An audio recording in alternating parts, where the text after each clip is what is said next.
Today I'm going to be making some ribs on the Weber kettle, and these St. Louis ribs have a bit of an interesting rub. It is an Espresso Ancho Chile rub.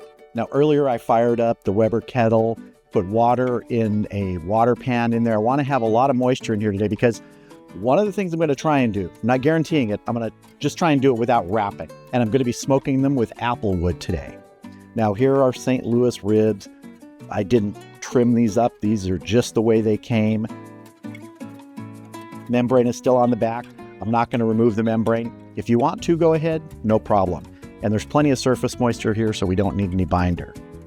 Now I made the rub up a little bit earlier, and it's really simple. 3 tablespoons Ancho Chile powder, 1/4 cup of finely ground espresso, 2 teaspoons cocoa powder, unsweetened cocoa powder, 1/4 cup brown sugar, 1 tablespoon smoked paprika, 1 teaspoon ground cumin, 1 tablespoon garlic powder, 2 teaspoons black pepper, 2 tablespoons kosher salt. Here it is, a nice rich color to that.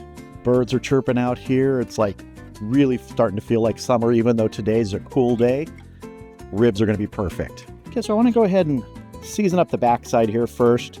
And I want to give a really nice heavy coating, especially on the meat side. But I don't want to neglect this bone side. Get our edges.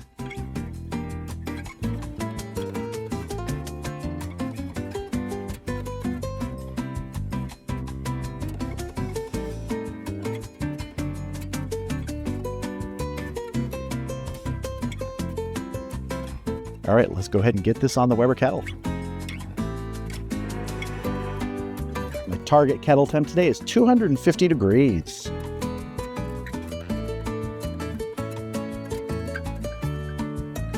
Get a piece of apple wood on here.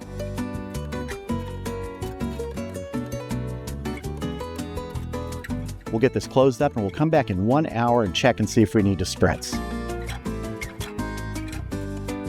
See you back here in about an hour.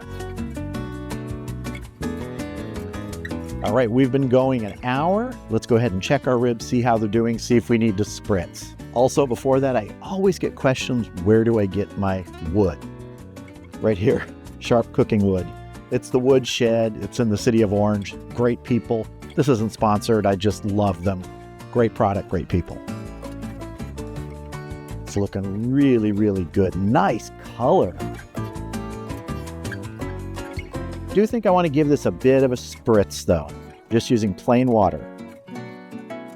Add another little piece of apple wood in here, and we'll close this up and we'll come back in another hour.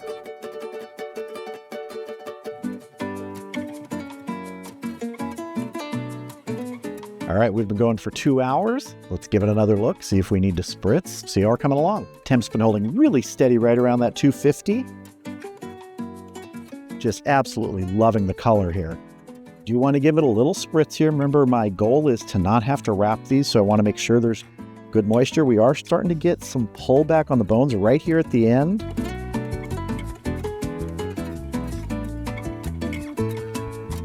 Move my wood around a little bit here, see if we got some more life in it.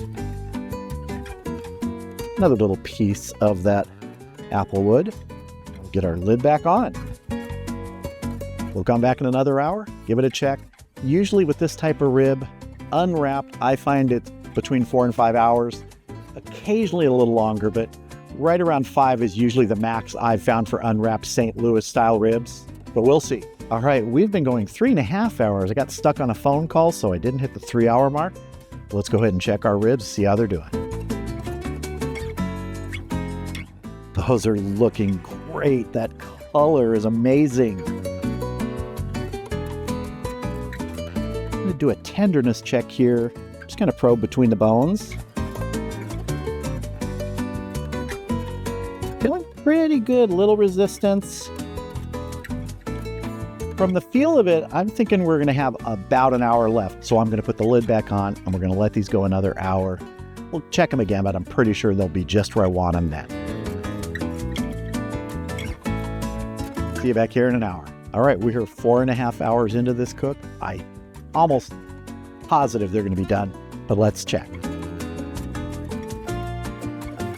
I mean, oh wow. Once again, if smell-o-vision was a thing, it would go perfectly with the looks of this.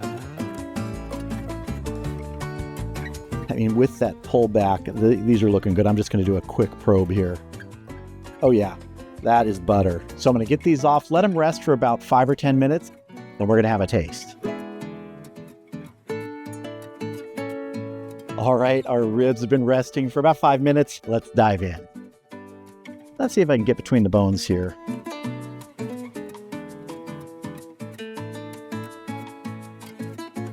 As I've said in many videos, I don't like fall off the bone ribs generally. I mean, I won't turn them down.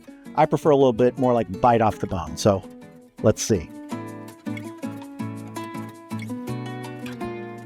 Exactly like that, bite off the bone. And oh man, that flavor, that Espresso Ancho Chile, it's got a little bit of sweetness, obviously from the brown sugar, but there's a real depth of flavor in there from a combination of things, from the Ancho Chile, from the espresso, and from that unsweetened cocoa powder.